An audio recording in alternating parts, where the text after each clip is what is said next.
asalaamaaleykum wa rahmatullah. Bon, sama vidéo bi jeunesse bi ñoo ko moom jeunesse bi laay waxal mais pas n'importe quelle jeunesse. waxuma ak jeunesse bi nga xam ne tëgg way fecc TikTok Snapchat Instagram Pod et Marichou wiiri wiiri bëreek maanaam caaxaan yooyu nekk seen bopp. waxuma ak jeunesse boobu. jeunesse bi may waxal mooy la jeunesse consciente, mooy jeunesse bi nga xamante ne dañuy utiliser seen xel. bul déglu ki lay naan génnal xeexal sa réew. bul déglu ki lay naan xeexal sa réew ci jaamu yàlla la bokk. bul déglu ki lay naan la patrie avant la partie yu kenn xamul ay caaxaan la. loolu c'est de l'arnaque, dañ lay nax. dinaa la wax lu tax.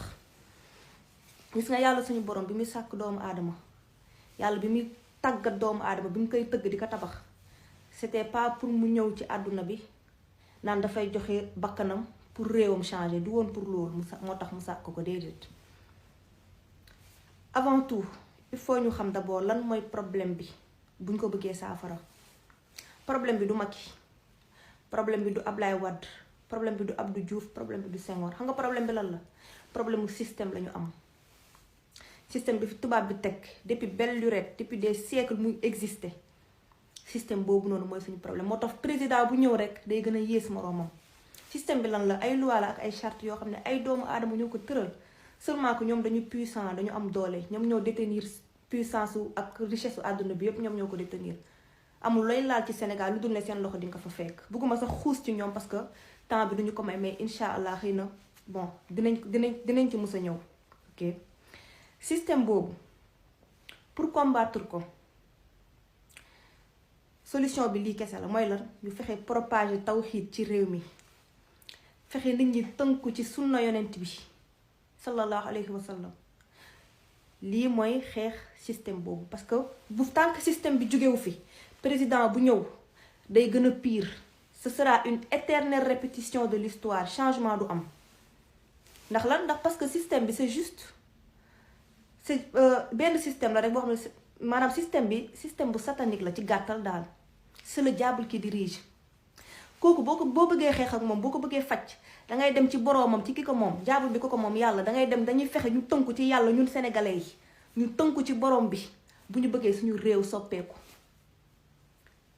sinon koo leen mënti fal, lii moom maa ngi défier sénégalais yi, koo leen mënti fal ci biir Sénégal du changer.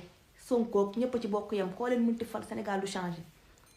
dañ leen di manipuler, di leen tàlloo ay Auchan ak ay bus. saccagement yooyu ñun ñooy subir les conséquences. àdduna du neex ba Macky Sall yéeg ci bus 34 bi di doxi ay soxlaam mook njabootam. àdduna du neex ba Ousmane Sonko yéeg ci bus 76 bi di doxi ay soxlaam mook njabootam. non, ñun ñoo ciy yéeg, ñun ak suñu njaboot ak suñu wayjur. ñun ñooy utiliser bus yooyu. donc buñ ko yàqee suñu bopp lañ ko yàqal. solution bi du xeex, solution bi du génn di toj di yàq ak yu kenn xamul. du loolu mooy solution bi. dañ leen di utiliser. politiciens yépp dañ leen di utiliser. ñoom ñépp nag laa wax, ñoom ñépp dañ leen di utiliser. dañ leen di utiliser ngeen génn xeex, joxe seen bakkan dee, ñoom ñu falu toog falaale seen ay mbokk. Macky Sall bala mu doon falu da ngeen xamoon ay Timbo ak ay Marème Faye Sall ak ay Aliou Sall. da ngeen xamoon ñooñu, xamoon leen woon.